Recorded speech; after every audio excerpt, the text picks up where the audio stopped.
Welcome to another edition of The Insiders following Kansas State's loss at Missouri. So many things to talk about out of that game. Tim Fitzgerald, the old offensive lineman, Brian Hanley to my side, and down there is Mr. Tim Everson and Glenn Kenley. You can see their outlets right there. We three were at the game, and the guy who knows the most about football was at home, but Tim can attest to this. That's a good thing because we had no replays in the press box. We had like the Jumbotron feed, and it was virtually useless. We had no press box announcer. We were just kind of there in a giant box in the sky watching football from a distance. Glenn was on the field, which I think is a horrible way to watch a game, personally, ironically. But on TV was probably the best view. So we have different angles on this, and it'll be interesting to see to hear what everyone thinks about that game. Remember, if you're new to this page, to this channel, make sure you're subscribing to the channel. Make sure you're hitting the thumbs up and to like the video. We hope you like the video, and leave comments if you choose. And let's get going as we do every week. Brian, give me the things that K-State did wrong that led to defeat, because that was a winnable game, but Missouri gets it on a 30-27 decision on the last second 61-yard SEC record field goal. That was one hell of a way for the Tigers to win a game. As a college football fan, that was cool, but I felt for the K-State Nation. Give me some of your thoughts. Well, the first thing is, the elephant in the room, and we've been talking about it, the offensive line. They could not block Missouri's D-line when it came to pass protection. They could not block them. And just like we talked about last week against Troy, Fitz, you mentioned it, is the blueprint. Missouri just said, we're going to blitz. We're going to see if we're going to get one-on-one blocking, and I think one of our guys is going to be better than one of yours, and that turned out to be the case, and we just couldn't block them. Could not block them. It just blows my mind that if this is supposedly the strength of the team, that we're 3 weeks in and we can't get it figured out. And it was noticeable everywhere. Yeah. The one thing I will say is that we could have run the football. We could have run the football because K-State did okay running the football. I don't think a recipe for success is dropping back 45, 50 times a game and trying to go win. When K-State, and I know that's weird to say. I just talked about the offensive line couldn't pass block them. They couldn't, but they could run block the guys. And when we stopped running side to side and started running at them, we had success. So that to me was just disheartening. We could go all day about the secondary. If we're going to talk about that, because I don't think that Brady Cook is going to remind us of Joe Montana, but he did on Saturday. So more power to him. We got a lot of things to clean up. Well, let me point this stat out while you're on that. Cook threw for an impressive 356 yards. An amazing and incredible 146 of it was after the catch. Yeah. Luther Burden, who we'll get to, he was a beast of Burden. 114 yards, 84 of which were after the catch. He caught the ball 30 yards downfield and turned it into 2 touchdowns and 84 yards of running after the catch. Absolutely impressive. But, Tim, it comes back to the ground game for me. They got it going. The other elephant in the room is the fact that Avery Johnson came in and had some effectiveness running the zone read, and he even got them in a position to pick up a first down. They took them off the field, and they didn't convert on third. It just seemed like once Mizzou committed to blitzing and pressured the line of scrimmage, it threw out Colin Klein's entire offensive game plan, and he was doing it on the fly, and he got himself a little tied up there. He just didn't seem to get a rhythm to his play calling. There were so many drives that stalled out after no or one first down. I don't know. I just wonder if, you do get, caught up in, Will has been here in this situation before, even if he is banged up. He's gotten all but one game that he started on the road since last year. He's won. let's put the game on him, his shoulders, and make it happen, and not trust a running game that still has some unknowns to it. But looking back, I wonder, especially whenever he got banged up late in the game, would things have been different if they would have put Avery out there and said, hey, full things at your disposal, run, pass, whatever, do it. I found it super interesting that, they got Avery out, the second drive of the game, and they have him hand off the first couple times. They have him run a couple times. They never once have him try to throw the ball. Maybe that's just a read that he's making at the time, but it felt like they were leading up to something that never took place, and that was odd. Yeah, that's what every ex-girlfriend would say about our relationships. My wife fell for the trick. It led to marriage. Glenn, you were there. Just give me some thoughts, man.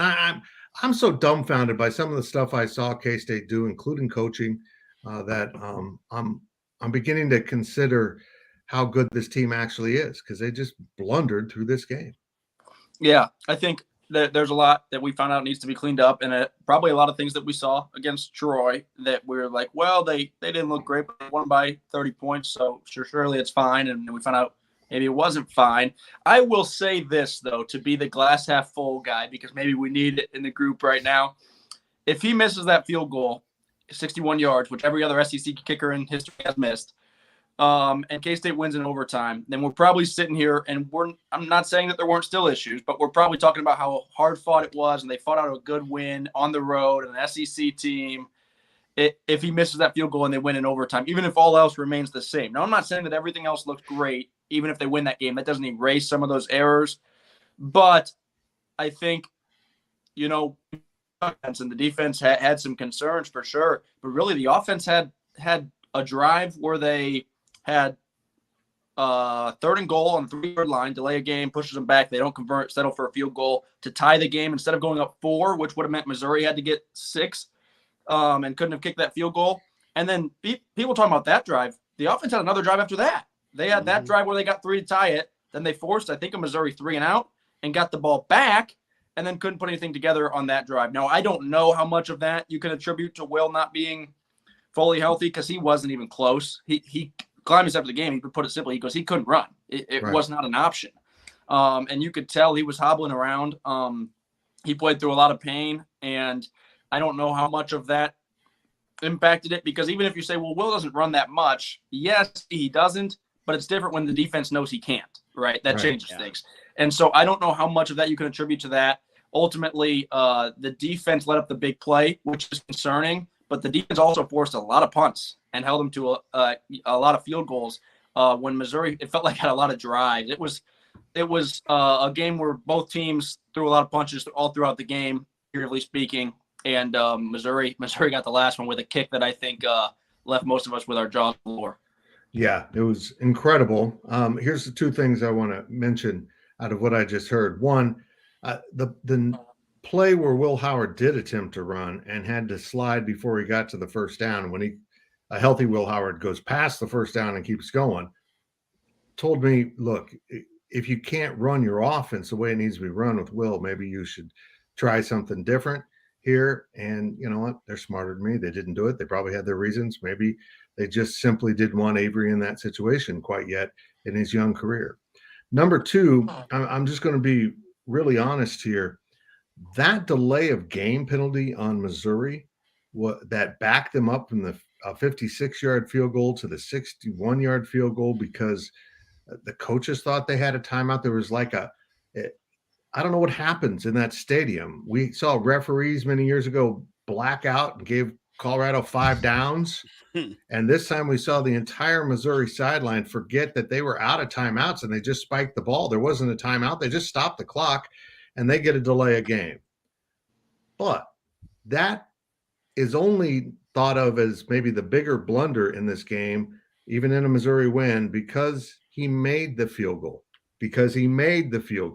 Because if he misses that field goal, it's all happening over again, because K-State put Phil Brooks on the field wearing number 8 when Will Lee wearing number 8 was at the end of the line just clearly visible to the back judges, and they dropped a flag. If he misses that field goal, they're getting the 5 yards back and moving it straight up to kick a 56-yarder. And believe me, the howls from K-State fans about coaching right then and there would have been awful. Yes. So in some ways, the made field goal gave K-State fans or K-State's coaches a less grief from that game.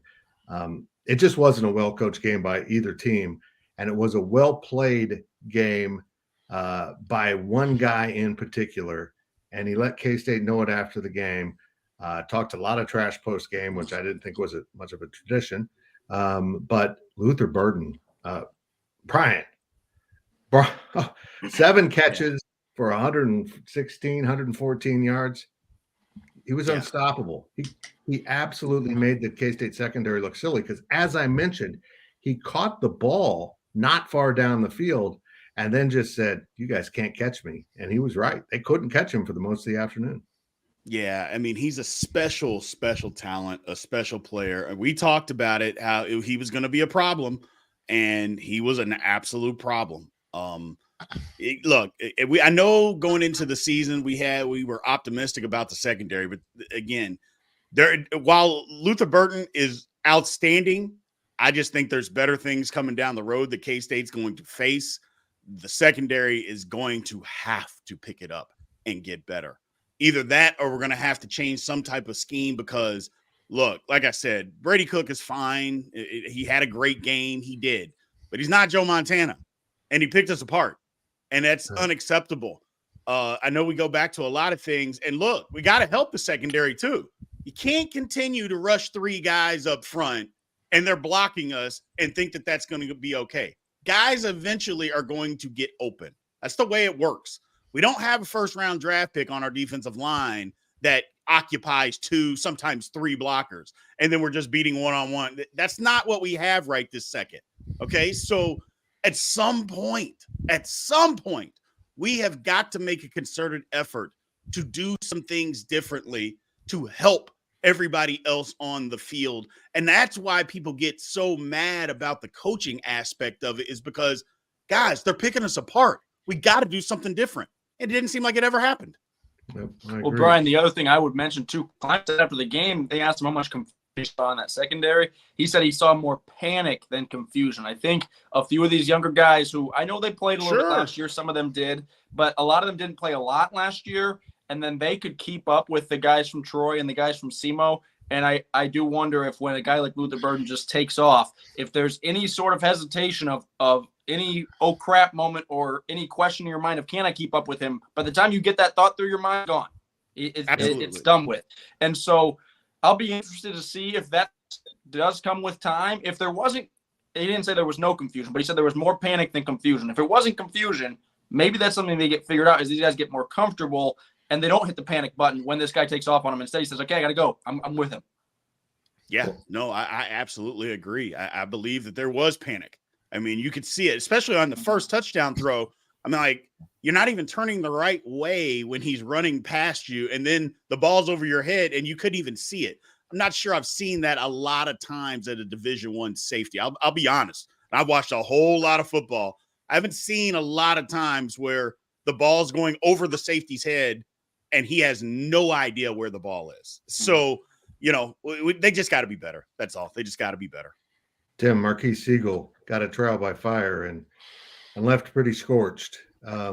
He was kind of lost back there. He's new to the position, but boy, that is now an exposed weakness, and he's got to get better real fast in this conference. It's unfortunate because in the past, when they've had guys like Josh Hayes come in who have kind of made that transition, it's worked out so well and so seamlessly. Or at least it's appeared that way. But I don't know if it's maybe just missing that first week and still trying to kind of get your feet under you. You don't get that kind of that easy, walking in game against SEMO that everyone else got. He wasn't awful versus Troy, but he was out. I mean, he was outmanned. It was tough. It was tough to watch. They put in Colby McAllister eventually. But this, I mean, the way that they've talked him up, I would assume that things are going to get better. I would assume that he kind of recovers. But going back to the whole panic thing, I wonder, because guys like Jacob Parrish, I mean, they had to guard like Quentin Johnson last year. I mean, Yeah. they've seen guys. I don't know if it's just the road environment led to that also a little bit, or what it was. But I found that interesting. Maybe, I mean, Will Lee maybe hasn't been in that kind of scenario, so you can point to him and some of the other secondary. But Jacob Parrish, whenever you talk to him, he's very much talked about how much he likes being one-on-one. He thinks he can keep up with anyone. And and up to this point, that's kind of shown. So I don't know. It's a lot of things to figure out here in the next several days. Yeah, it certainly is. They've got some things that are broken, including their starting quarterback. Glenn and Tim, you were both there along with me, watching Will Howard try to come down those stairs for our post game. Guys, I don't know how he's going to be ready for Saturday. And with a week off after this, I almost feel like even if he could play, they might just use him as the backup in this game to see what Avery can do and try to get him healed up. If it doesn't work, put him in. But if it does work, you get him for 2 weeks rest before going to Oklahoma State. I thought he looked I don't see how he's going to play, guys. Yeah, we asked him post game, and like a wise man, he said it was my leg. Well, thanks, that narrows it down. Yeah, but we knew that. I think it all comes down to what the injury is and if it's going to get worse. You could see the bye week different ways. On one hand, if it's something that he can play on and he's not going to worsen the injury, then they might say, hey, let's get him out there. He's going to play through some pain, but he's going to play, and then he's got a full week off to recover after that.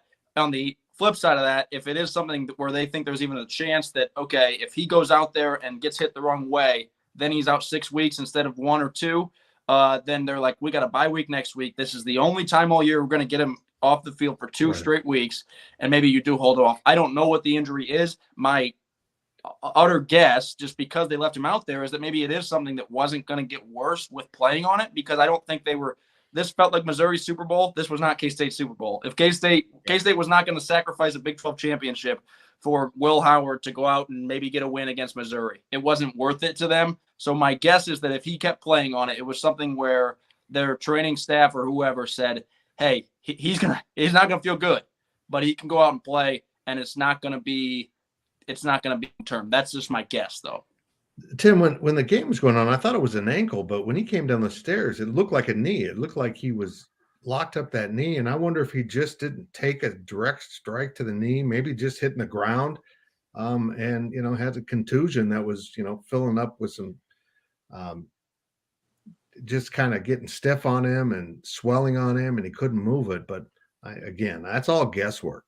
Yeah, no, I don't know. When he was asked particularly about whether he thought about coming out, he was, obviously very disappointed and not happy in the moment, but was like, look, it was good enough to play on, and that's all that matters. If that is still the case, I mean, I can see them trying another situation where they have him come out there and they bring in Avery to be the Wildcat quarterback of sorts. And I think we've seen K-State coaches try to do that in the past on several different scenarios, and it's not been the best results. I think that you want your guy. And to be clear, aside from the one interception, Will Howard played a pretty good game. I mean, he had multiple touchdowns, over 200 yards. He's like his 8th straight game with multiple touchdowns, which is up there as far as K-State quarterbacks are concerned, at least going back quite a ways. He played well. It's just they needed someone more mobile, and that just could not have been him last year. And the first time that I saw him start to hobble was, I believe, he had 2 touchdown runs, neither of them counted. I think it was the one in the second half when they had to score 3 times. When Will ran in, didn't count. Threw it to Jaden Jackson, didn't count. And then I think they got it to Senate, and it did count. That was the first. And I'm not saying that was the first time that he limped. I don't know. That was the first time that I saw it filming the game from the sideline. He took off to run to the pylon. In the first 3 steps, he was moving. And in the next about 4 steps, I think all came on one leg. He was hopping to get to that end zone. And I don't know if that's what he could have just pulled something or came down on it wrong or hyperextended or whatever. Or maybe, like you said, Fitz, it could have been that he got hit hard on the previous play, and that was just the first time that we saw the effect of it when he tried to take off and running and go, oh, wait, that's not good. But that was the first time that I saw it. I don't know if that's the play he got hurt on, but it was clear on that one. I saw him limp the other way, and I go, well, that didn't look Not good. Yeah. No. He played the end of that game looking like me getting out of bed in the morning. You just don't know if it's going to get anywhere, and it might fall down at any moment. Brian, give me a positive. Even if it was a loss, there's got to be a positive, isn't there? Yeah. I mean, look, K-State, they fought. Right. I mean, that's one thing that you can say. The team fought hard. The offense, like I mentioned before, when we decided to run the ball at Missouri, we were just fine. We could get yards. I just think we went away from it more often than what we should have. And again, chunk plays aren't necessary every single snap. It's okay to get 5 here, 4 here. They were doing that. So I thought they ran the ball well. When we decided to run it, I thought we ran it well. Again, getting the experience of the football game, I think the guys fought to the end. To me, there wasn't a ton positive. I'll be honest. I just didn't think there was that much positive. I thought the coaching let us down.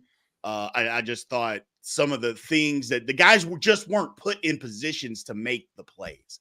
That's all. I'm not trying to be, Debbie Downer or anything like that. I'm just being honest about what I saw during the football game. I do think that the defense kind of got after him a little bit, but again, you got to put the guys in position to make plays. I think we have enough pass rushers, but rushing 3 against 5 and 6, it's not going to work. It's just not going to work. In that third quarter, Tim, when they brought some pressure and made Brady Cook a little more uncomfortable, we saw his completion percentage go down. And then I don't know if Missouri adjusted to that or K-State backed out of that, but lo and behold, late in the game, he's back there operating free. And you give that kid a clean pocket, he's good. The problem isn't he can't throw it or run it. Sometimes he gets rattled, and they didn't do much to rattle him, and he had a tremendous game. He wasn't the MVP, but he was a close second to Luther Burden. Well, the biggest question mark that Missouri had going in was an offensive line that had struggled mightily the last 2 weeks. And after the Middle Tennessee State game, Drinkwitz was very emphatic about how they were going to fix whatever issues, and they were going to try new people out there, and whatever they did, it worked, at least partially. I mean, it didn't work on the run game. They still weren't able to run block. They only had 60 rushing yards or whatever, and one of those came on 32 of those came on that one run by Strader. But aside from that, they only had 2 sacks. When going into the game, I was like, this K-State's defensive line is going to eat this kid alive. Like, I was worried for his health. And that obviously turned out not to be the case. They figured it out, and I think that is one of the bigger catalysts in how effective the Tigers offense looked against K-State's defense, because he had time. He figured it out.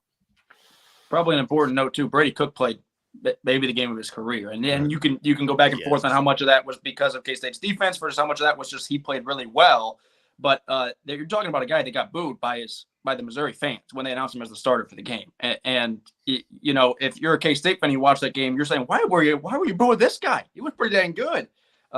He doesn't typically play like that every Saturday. Now, again, maybe that's a K-State problem. Why was he able to play like that against the Cats? Or maybe that was just sometimes you get a guy and he has a good day against you. Okay, so last year I was really critical of Coach Drinkwitz and some of the things he did during the course of the game. And aside from the incredible delay of game there late in the game, I thought his staff outcoached K-State by far. But then he goes into the postgame and criticizes his own fans for booing Brady Cook. And I get why he wants them to stop that. But Brian, this was a significant win. The crowd had stormed the field. The students are having a blast. It's a joyous day.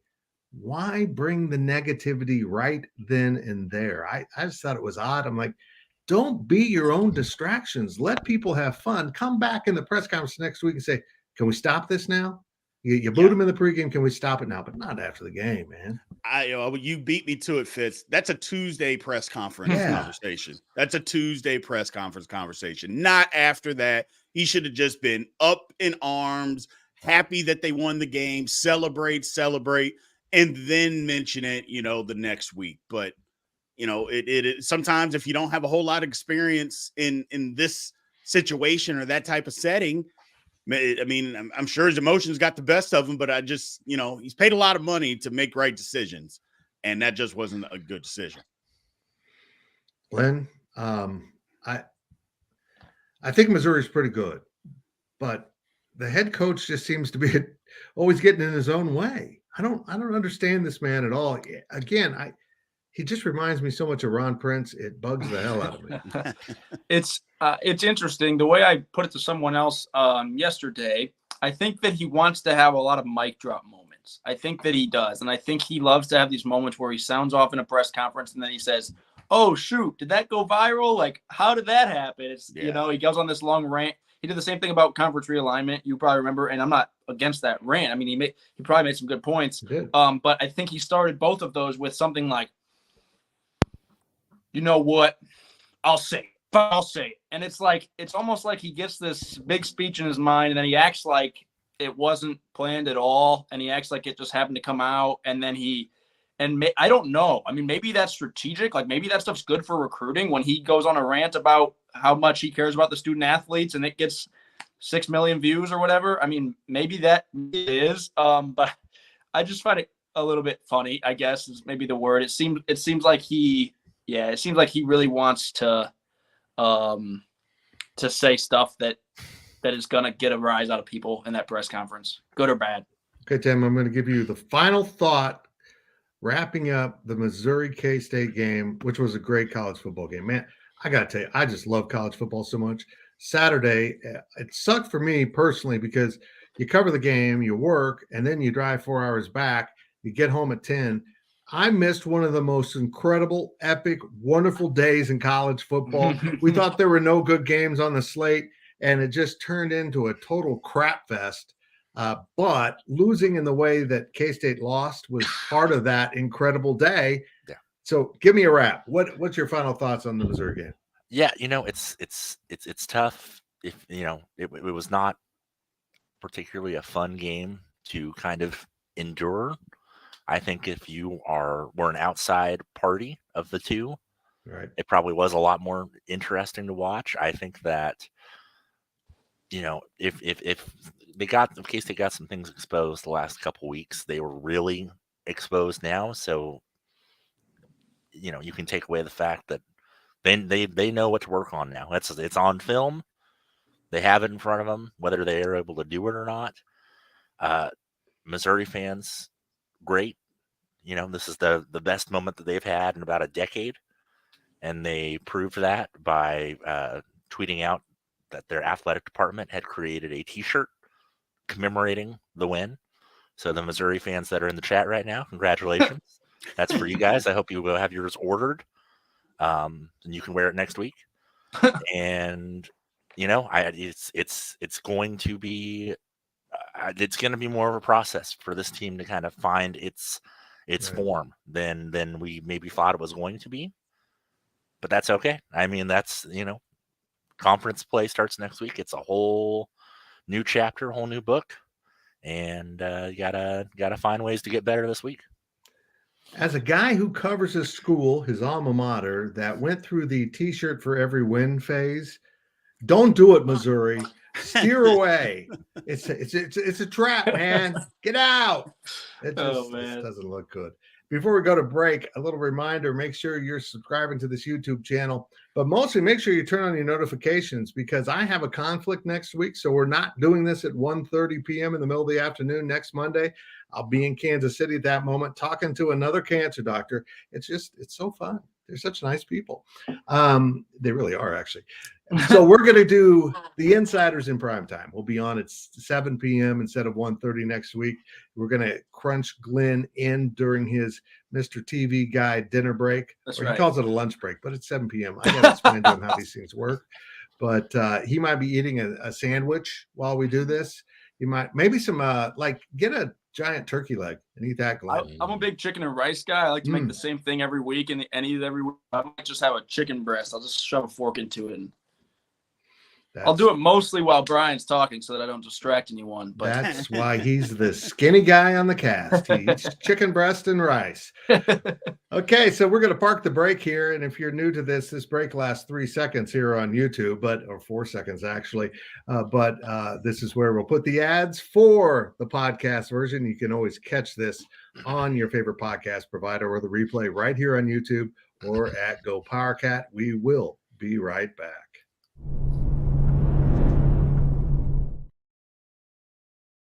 Okay, guys, let's move on to K-State playing UCF. And UCF is on its backup quarterback right now. Maybe K-State will be on its backup quarterback. I've made a decision on a couple fronts.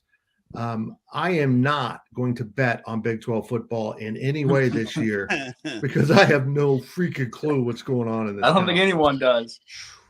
Brian, I think this conference is really bad.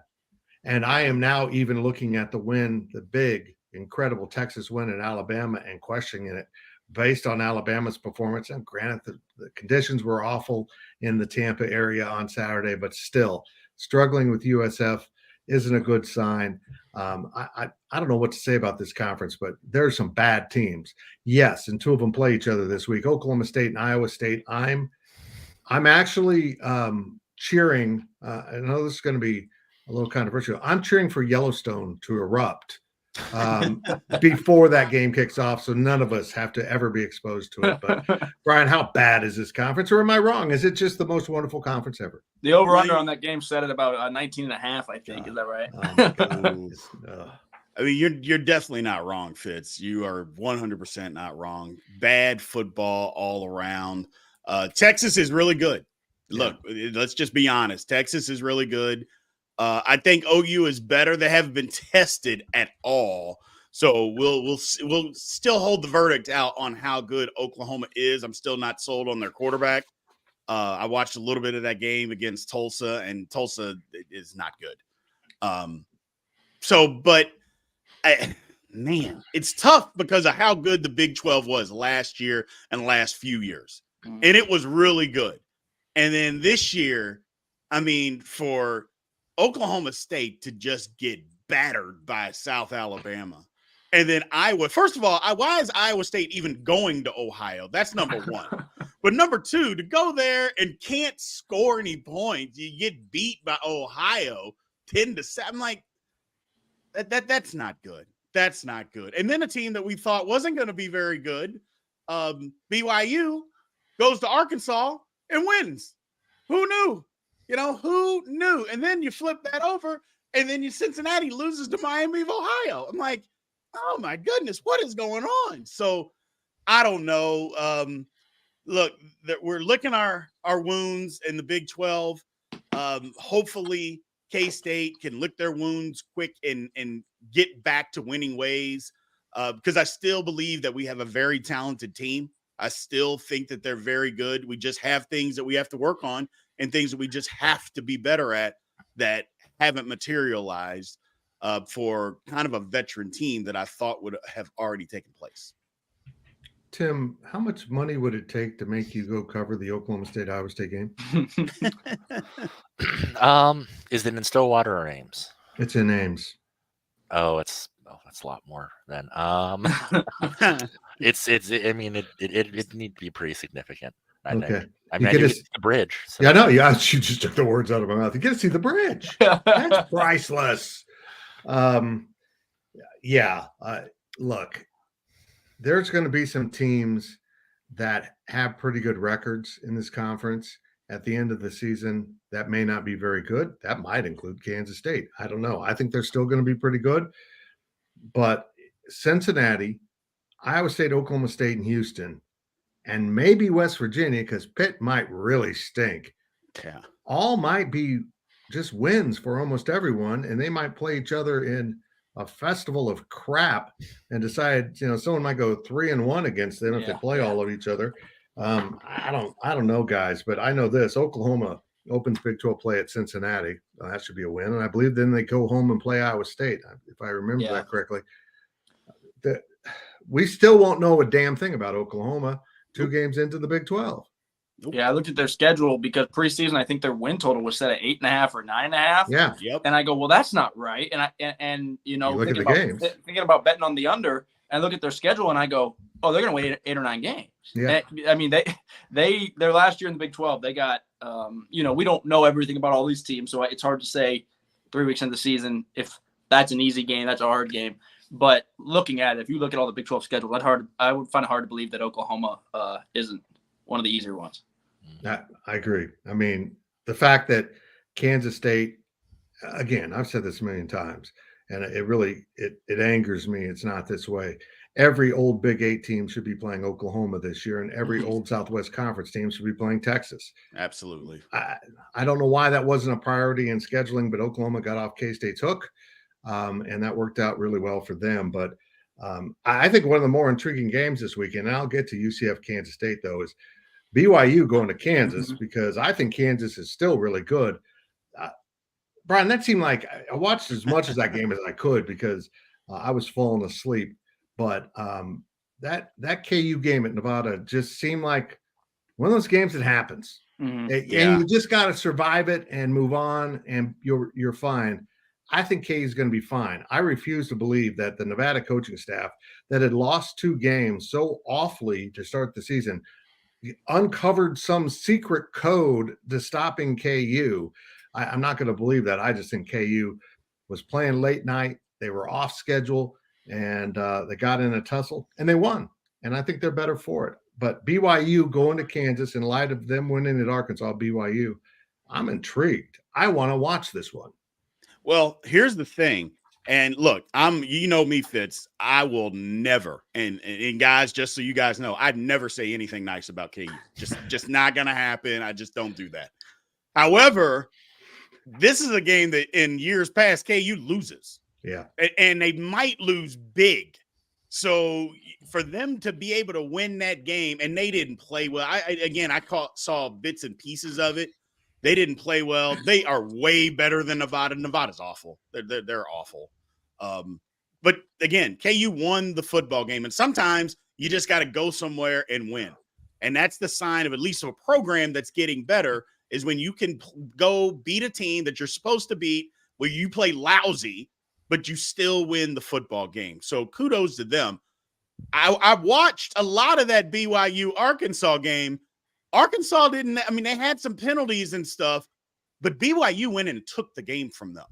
So that's the difference. I think that it's going to be a good game. I would suspect KU is better, but I think that's going to be a really, really good football game. And maybe we were wrong about BYU. Maybe BYU is going to be better than what we had anticipated. We'll see. We'll see. A conference play is a whole other ball game, as we all know. So we'll find out. But I'm intrigued by that football game. Me too. Glenn, did you go to KU's press conference today? I didn't. My Laney was there, though. Laney? I think they're going to be fine. I think Lance Leipold's calm nature will just, rub off on the team. My sidekick on the drive, Michael Swindon, was talking about the oddity of having to fly back on Sundays, so the NCAA now counts that as a day in your schedule. So they had to practice late night on Sunday night to get a practice in.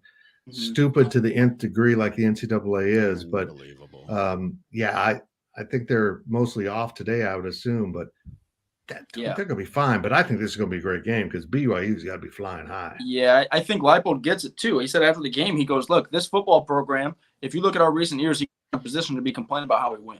He goes, we won a football game, and we're going to take the victory. Now, the first thing he said immediately after that is we're going to find ways to clean it up. He's not saying, hey, we won. Let's just sunshine and rainbows. Let's go. Hopefully we'll win again next week, right? He was saying, hey, there was some issues, but we won the game. And you'd rather have issues and win the game than issues and lose the game. And it was their first road game. It was so late at night. It was chaos. I had the Colorado State game on my phone, I think, and then that KU Nevada game on the TV. And I had been up since about 6:30 in the morning is when I left for Columbia. So it feels like I'm glad that you guys remember it too, because I thought maybe it was a fever dream or something. But I'm glad that you guys can confirm I actually was awake and all that happened. But yeah, you pull out the win. It's one of those, if you lose, you're talking about for years to come, and if you win it, people probably forget about it a few months from now. These night games, this is going to be something this conference has to figure out, because correct me if I'm wrong, I was just looking for it real quick, but I believe Cincinnati is going to BYU next week and playing, I got it, a 9:15 p.m. game, so 10:15 on their clock, after being at home this week with Oklahoma. Then they fly all the way across country and kick off almost 12 hours later than they're kicking off this week. Guys, this is nuts. They're going to have to be really careful with this. There's going to be sometimes it's unavoidable, but this is a huge advantage to the Western teams. And I think it's going to have to be something that not only the conference needs to set some guidelines with their TV partners, but come on, really, you're going to take an Eastern team and send them all the way out to Provo and play them at 9:15, 10:15 their time? Everson, I'm not a fan of that. No, no, and then I think we're gonna run into weird stuff like this. I thought it was weird that KU was kicking off at 9 o'clock. Yeah. I mean, I also saw that on kind of the flip side of this, Colorado and USC is scheduled for the big noon Saturday on Fox, which is going to be, that's noon Eastern, so that's 9 a.m. for USC. Which, I mean, whatever. I mean, you're already up, but still, I mean, it's something that we are going to need to figure out, especially now that there's so many shining sea conferences. But it's not it's not ideal, certainly, and especially if you're a media person and having to deal with that. I didn't make it through the Colorado State game, and so if I was having to be in Reno covering KU at midnight our time and still have to write a story and all that, good Lord. Yeah. And the one thing that I know a lot of people have asked me about, they do a lot of this in, and on the Pac-12 where they go, because you go to Oregon and then say I'm Utah and I go to Oregon and I play Oregon and Oregon State, like in basketball. I'm wondering if some of that doesn't happen for football and somebody just stays out there for an entire week. And maybe they play, Arizona, and then the next week they're playing Arizona State, or they play BYU. Because if that's a Cincinnati, now again, if the schedule makers do that, then you got to think somebody's insane up at the schedule makers at the Big 12. But if they were to do that, I mean, why would you fly back? If I played Arizona State, why would I fly back to Cincinnati only for 4 days later have to fly back to go play Colorado or BYU? So, but some of it's going to be unavoidable, because that is going to happen. You're not going to be able to get out of some of that stuff happening. So I don't know. It's a mess. I'm glad I'm not in charge of it, but I just don't believe that you have to have these late kickoffs, even on the West Coast. I mean, I don't care what anybody says. Look, everybody stayed up for the Colorado game. Yep. Most people stayed up and watched it. They stayed up for that game. Everybody's not staying up for Central Florida against BYU. On the West Coast, the game starts at 9 or 10 o'clock Eastern time. They're just not going to do that. So how much ratings are we losing out on by doing that versus having the game kick off at 6 o'clock? To me, it just doesn't make sense. Brian, they're not going to be happy you call them Central Florida. I'll start with that. But you're right. Also, what you call it a mess. It's only going to be a bigger mess come basketball season, right? You're playing 2 games a week, and you might have a team going Saturday, Monday, or Wednesday, Saturday, or whatever. And I mean, are you going to play? Are you going to play are you going to play UCF one day and then come out and play? I don't know.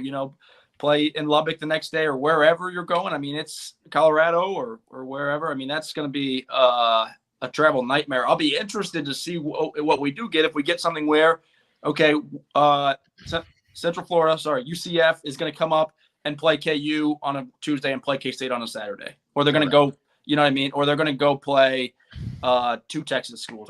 Maybe we'll get more of that. That would make sense to me, but maybe not. I don't know. Well, in the smaller sports, it's already, the change has already happened. Yeah. Right. Volleyball, Yeah. plays TCU Thursday and Friday in Manhattan. And I think that's just kind of the standard now. You're either play single games, or if you play 2 games, you'll play them back to back at one site. And that goes for even K-State KU. Later in the season, K-State will play back to back games, volleyball games in Lawrence, even though it would be just as easy to do it, one in Manhattan and one in Lawrence. So it's weird. Okay, I want to back up. Tim, did you say Fox is covering Colorado again? Correct. Glenn, you represent 3 TV networks on this. I'm the CBS guy. You have the Fox banner somewhere there. What the hell is this Joel Klatt? Is Joel Klatt just gone full on Coach Prime and we can't get out of it?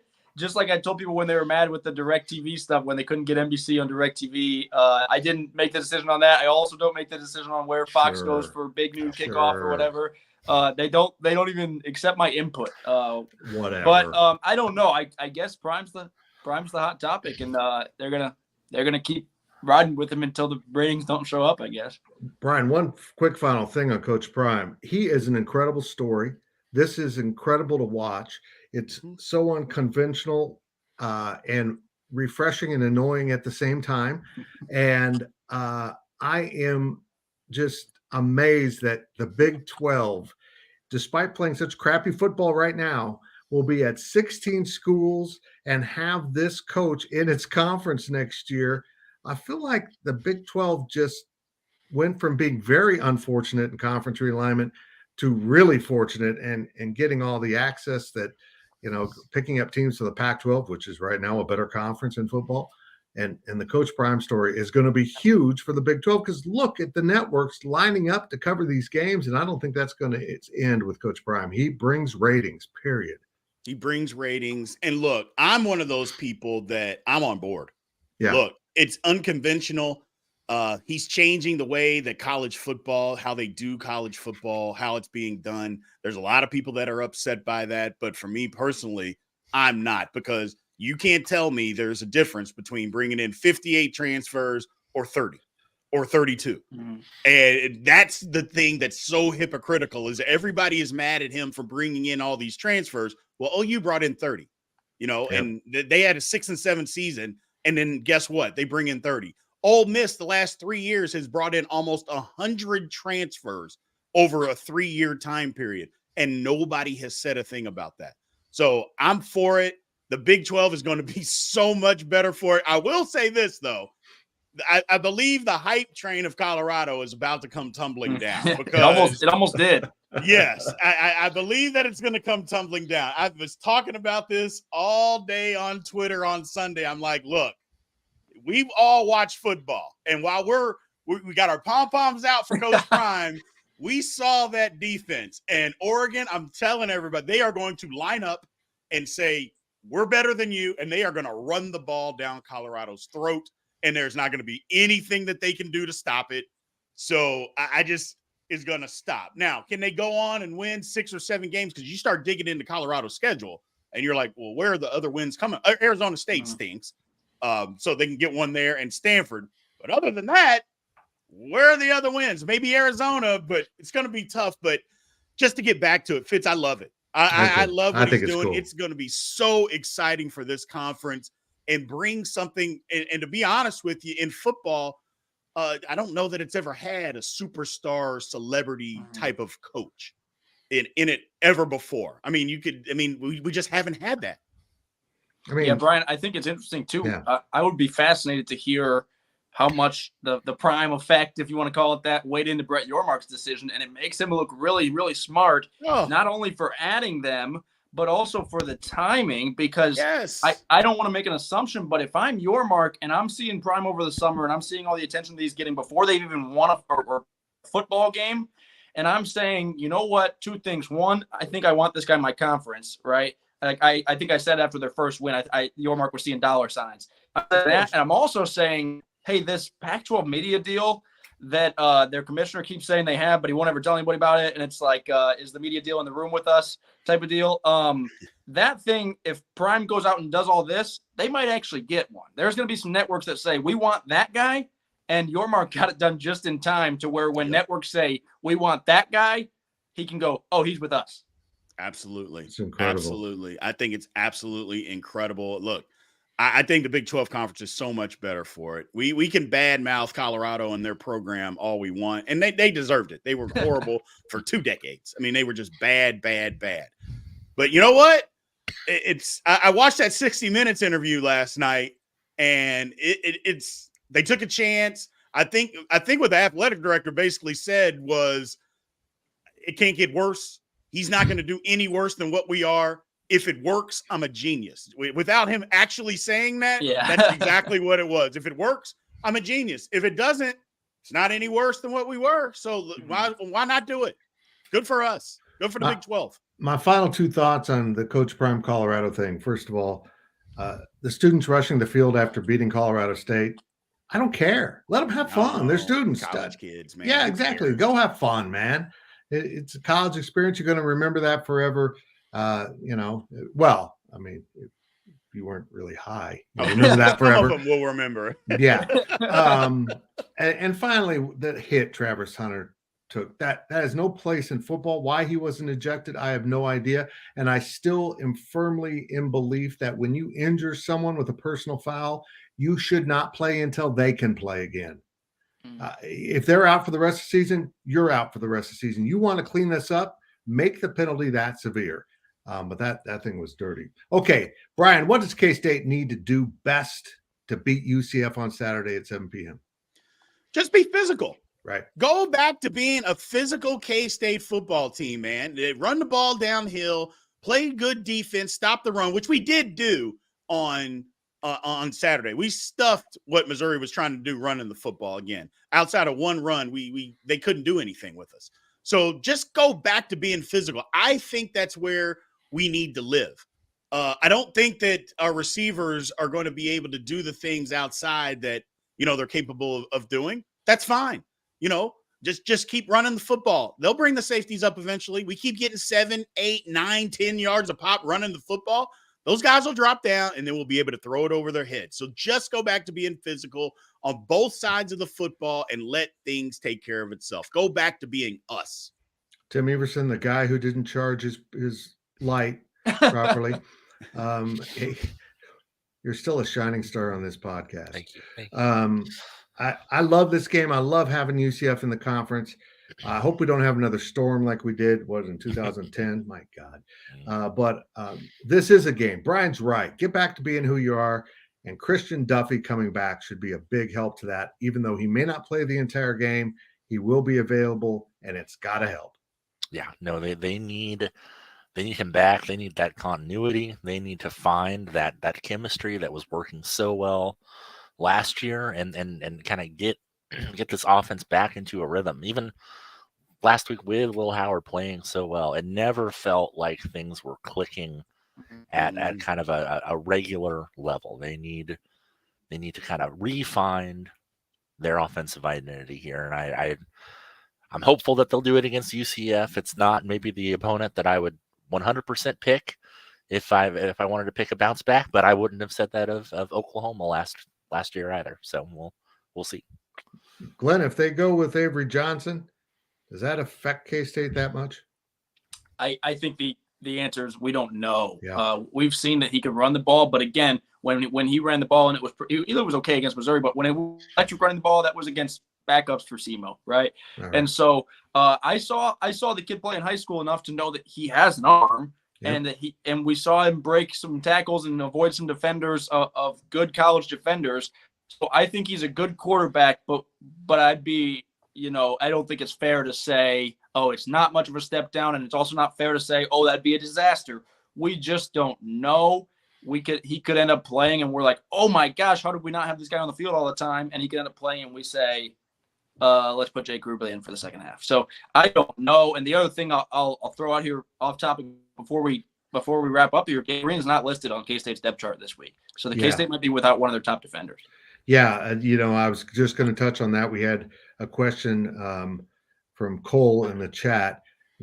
I did hear before we started this that Daniel might be done for the year with Wow. a shoulder injury, Yep. which is just awful. This kid could not stay Wow. healthy, came back to have a full season, and now this happens. I don't know what Jake Clifton's status is. Not good. He's the backup, so that maybe Austin Romaine will step in as a true freshman in this game. Very interesting. We don't know on Will Howard. We're going to find out more all about that on Tuesday at the Chris Kleiman press conference. And that will be a wrap on the Insiders. Remember, next week we're going primetime in honor of primetime. Not the coach, just in honor of the period from 7 to 10. We'll be live at 7 o'clock because I have an appointment in Kansas City during this time of the day. So I'll get back from Kansas City. We'll flip the switch and we'll do a little magic with next week's edition of the Insiders. For Brian, Glenn, and Tim, I'm Fitz. We appreciate you listening so much as we wrap it up here. And we will be back next week with more talk about K-State and UCF.